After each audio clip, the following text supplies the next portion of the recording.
ce bruit qui m'envahit, je te cherche, toi, mon Dieu.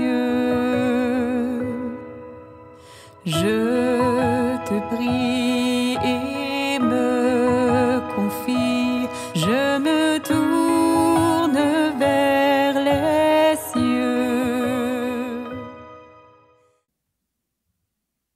On est devant un évangile assez exigeant, même très exigeant. Avez-vous remarqué quelque chose cependant? Quand on dit ici, si quelqu'un vient à moi sans me préférer, ce n'est pas dit si quelqu'un vient à moi sans m'aimer, plus que son père, sa mère, etc. Là est en question non pas l'amour, mais la préférence. Là où je place mon cœur, quelle est l'importance que je vais donner au Seigneur par rapport à mes parents qui, à l'époque, pouvaient certainement ne pas être convertis au christianisme. Pouvaient être une famille juive, mais dont un des enfants se convertit au christianisme. Et voilà que la loi n'est plus première.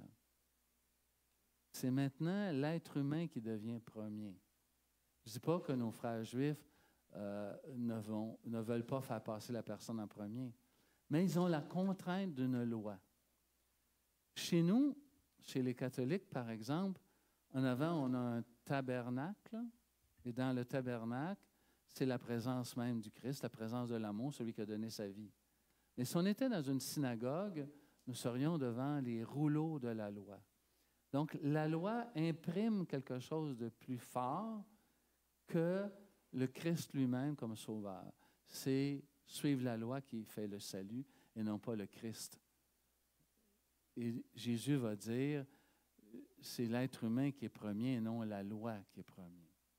Alors, à l'époque, on se convertissait dans une famille juive, romaine, païenne, et voilà qu'on devait suivre le Christ. Mais d'une certaine manière, il fallait renoncer à sa famille. C'est à peu près la même chose aujourd'hui pour un musulman qui se convertit au christianisme. Dans sa famille, ce n'est pas sûr qu'on va l'accepter à bras ouverts. Et vous savez qu'il y a des dizaines de milliers de conversions actuellement dans le monde musulman vers le christianisme. C'est beaucoup. Alors, il y a une dynamique là, qui s'instaure et qui fait que ma préférence, votre préférence, c'est celle où on a placé notre cœur.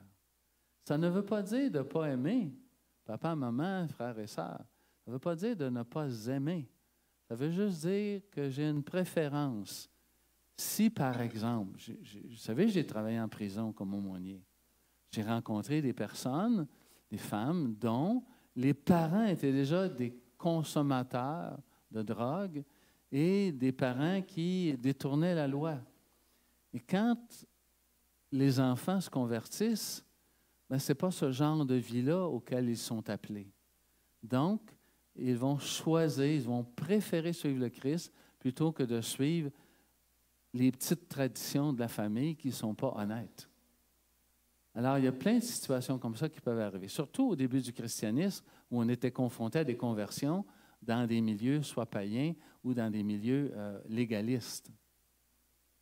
Alors oui, c'est là que l'appel se fait. Vous savez, les psychologues d'aujourd'hui nous disent qu'on est nos décisions. Quelle décision je prends? Combien de décisions je prends par jour? Si on est dans nos forces, on est dans nos décisions. On peut décider. Des fois, en vacances, on décide de rien. On décide de la Dolce Vita. Ça ne veut pas dire qu'on s'énergise plus qu'il faut. Mais quand on décide, là, on est dans nos forces et là, on s'énergise. Et quand on prend des décisions, alors chaque matin que je me lève, je dis, Seigneur, aujourd'hui, on va prendre des décisions. Mais, c'est pas trop ça qui arrive. Hein? Je dis, un peu comme Saint Paul. Saint Paul, il dit, je fais plus souvent le mal que je ne veux pas faire que le bien que je désire faire. Alors, ce n'est pas une excuse d'aller me dire, mais c'est une réalité. Il ne faut pas se taper dessus parce qu'on n'y arrive pas. On est sur une voie de sainteté, c'est-à-dire de devenir disciple de Jésus. Et si on est sur une voie de disciple, on a des invitations.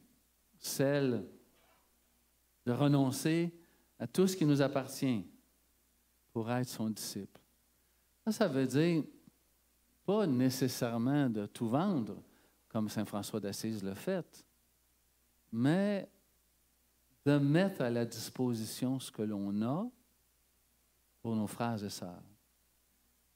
En être assez détaché pour que si un appel surgit en nous pour une autre voie, ben, qu'on sache ouvrir notre cœur.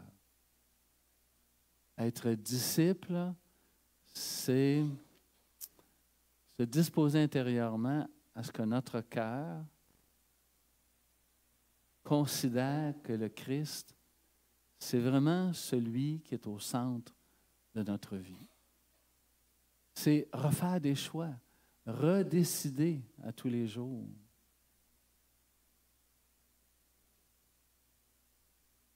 J'aime beaucoup entendre dire, entendre dire, je t'aime, tu es précieux pour moi.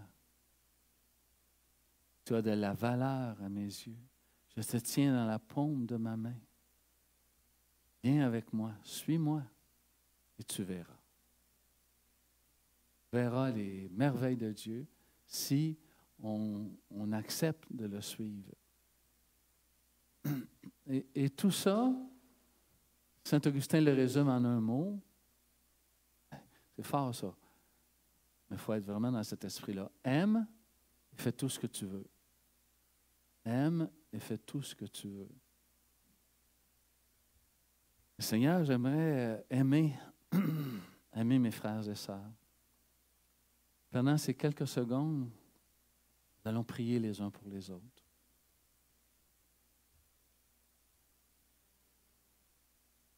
Chaque jour, je veux entendre ta voix et que ma vie soit pour toi, tout comme un parfum d'amour.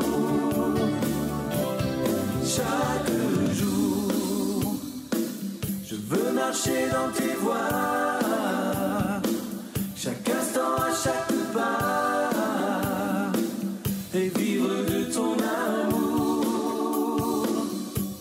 Et chaque jour, je veux entendre ta voix, et que ma vie soit pour toi,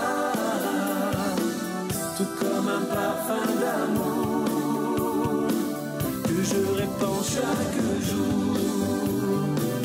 Je veux marcher dans tes voies,